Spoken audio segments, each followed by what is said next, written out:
basketball team.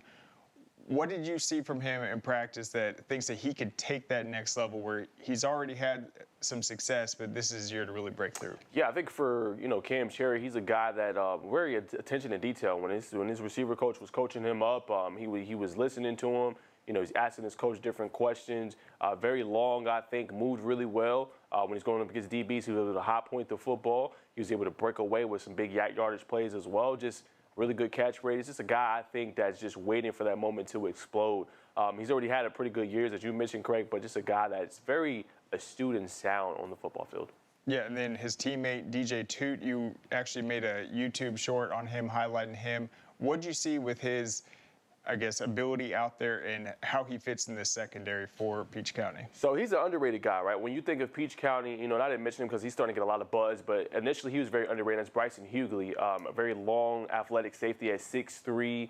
I think he's getting close to 200 pounds, about 185, 190, I believe. But he's coming into his own. Just picked up Alabama State. Got more, obviously, or Alabama A&M is getting more offers coming in. But Toot is an undersized guy.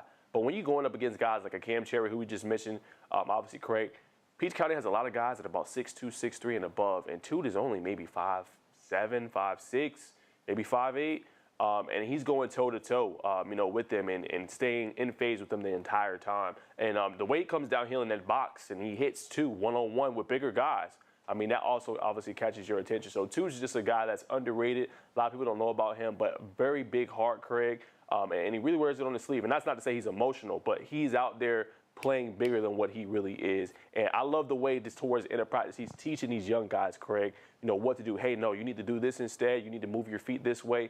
Young guys are going to be in line next. Really great guy, good character. Yeah, that's what you want to see. Once he earned that spot as a starter, as a leader in that secondary, he's really embraced it, coaching the young guys, building that depth behind him. All right, let's go to another guy on your list, Cambridge's Hudson Kuchera.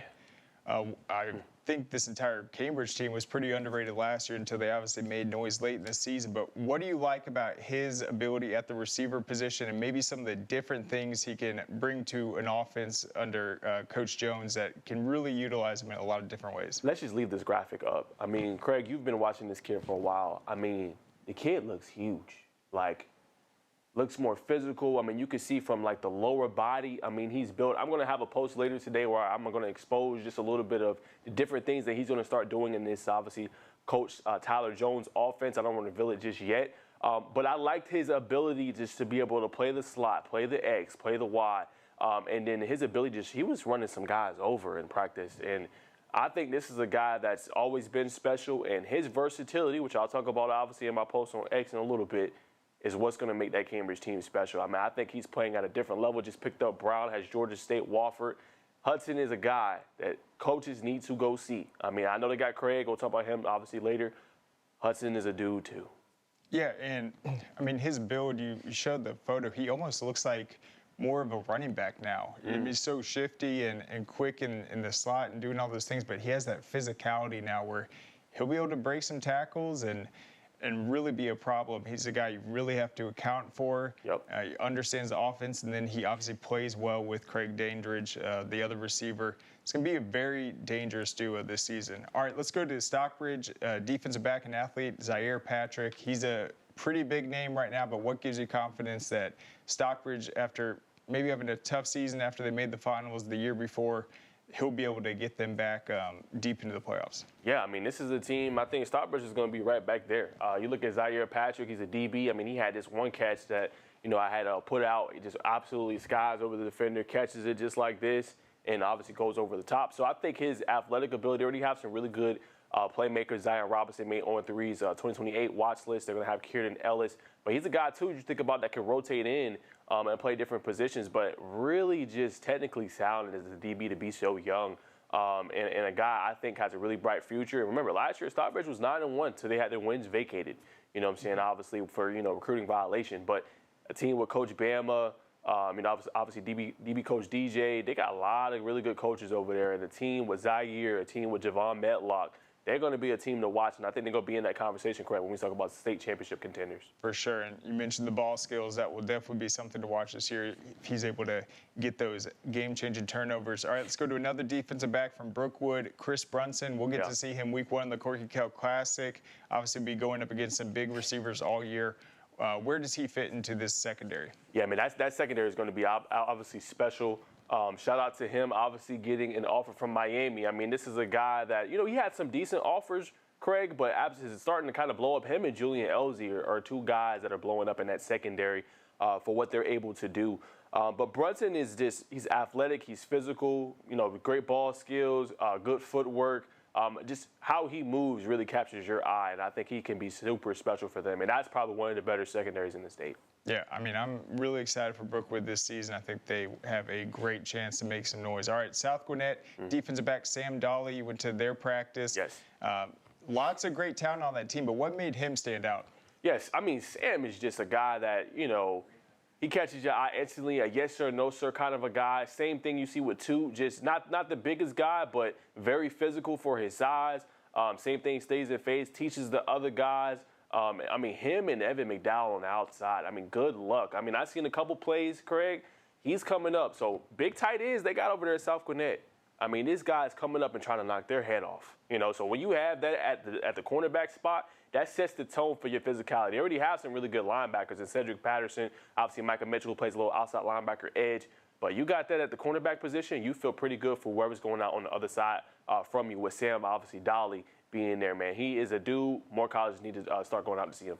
Yeah, obviously lightning quick, and you saw how low he was, getting ready to jam that receiver, get under the pads, and run with him. All right, Stockbridge, defensive lineman Joshua Davidson. What did you like about his size and just how he was handling practice in those trenches? Yeah, man, he's another guy that just eats up space. I mean, you look at a guy that moves well, uses his hands well, and then when the running backs were trying to get in there on that last drive, I talked about obviously Joshua Scott converting a 4th and 16, but then the next play, he blows the play up. They try to give it obviously off to Edward Minor. He's in the backfield as soon as the snap is hit.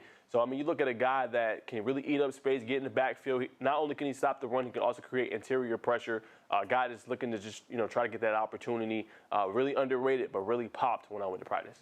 And then, Najeh, the guys you've highlighted the last few years, it's pretty crazy. A lot of them end up blowing up pretty soon after, maybe right away. But, I mean, maybe there's something to these guys in spring. Their coaches have already believed in them. They're out there starting, but you being able to go to their practice, recognize their ability, get their names out there, obviously gives them a big boost of confidence. I mean, how big do you think it is for these guys to start to get that recognition and attention from college programs before heading into their season? I mean, I think it's huge because, when you look at these guys, they don't always get exposure, Craig. I mean, you have a lot of big, obviously media outlets. Certain people cover certain teams, obviously, the Georgias, the Bamas. What I really try to do for those that watch our show, I just try to use the platform, the Score Atlanta platform as well, just to highlight the kids and get them out there. Craig, to be honest, I don't know what it is. I mean, we've been talking about it for years off camera.